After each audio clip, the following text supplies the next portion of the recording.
Hello, hello, hello everyone. Welcome back to another video. Alright, let's check it out. Let's see what we got for you right now. We have a model that in some parts of the world they're known as Datsuns. In other parts of the world they're known as Nissans altogether already.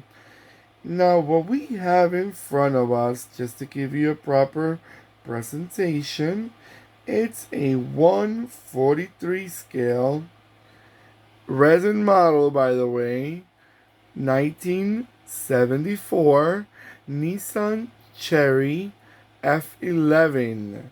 Now, going to details, is a 1400 Coupe GX.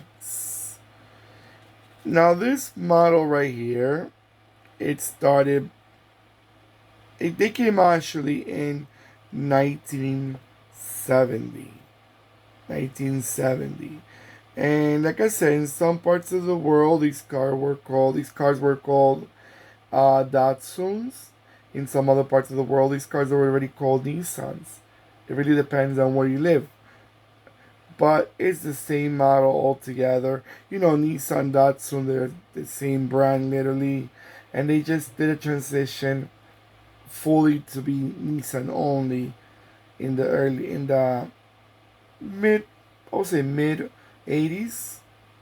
Some countries before, some countries after, but more or less that was the transition. Now, this specific model that we're looking at right now is a 1974, even though this model came out in 1970, because they refreshed the look. They refreshed the look. Now, in North America, example, we had this model. They sold this model in North America. They were called Datsuns. Datsun F-10. I remember. They had it as a two-door sports car, like the one that we're looking at right now, and they had them as a two-door station wagon, which it could have easily been also a hatchback, but it was called like a station wagon because they had an extended rear end window. I personally love this one, the one that we're looking at right now. The station wagon, not so much.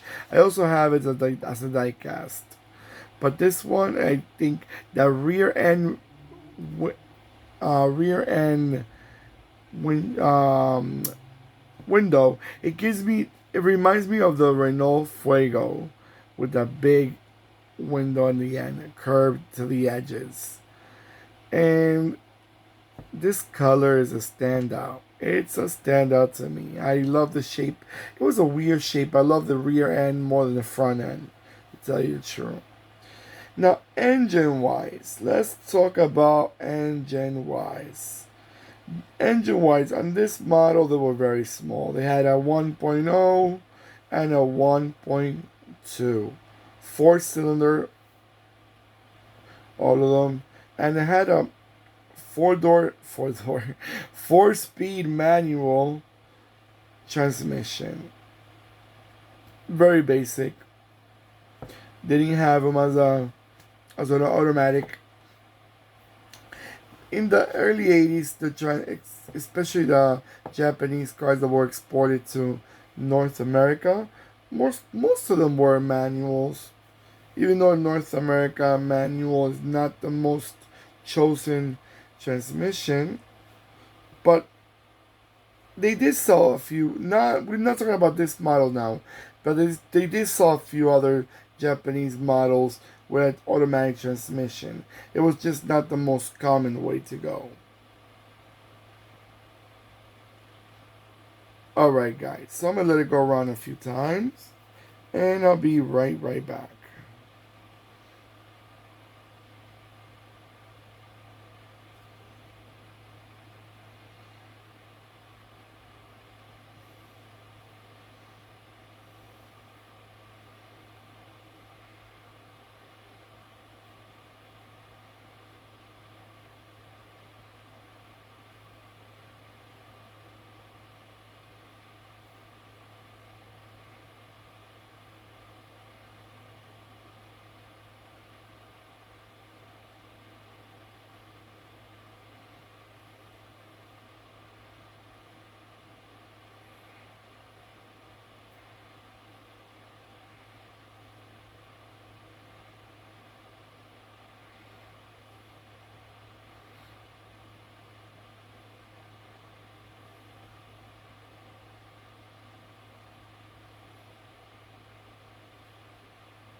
Alright, guys. One thing I was reading that I do want to correct myself.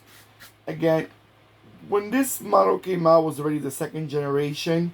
That was the 1974 generation when they refreshed the model. And this one also had the 1.4, which is actually the one that we're looking at right now, the 1400 Coupe GX. It had also a 1.4 engine.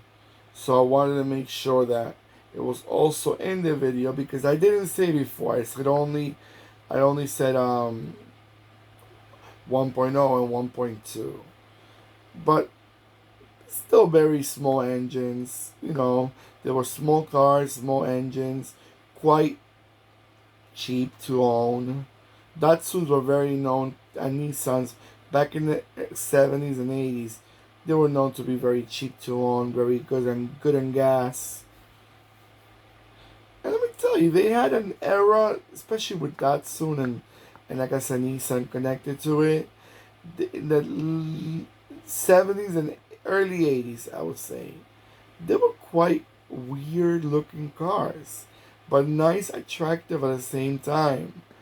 You wanted to have a car that would stand out and it wouldn't blend with other cars.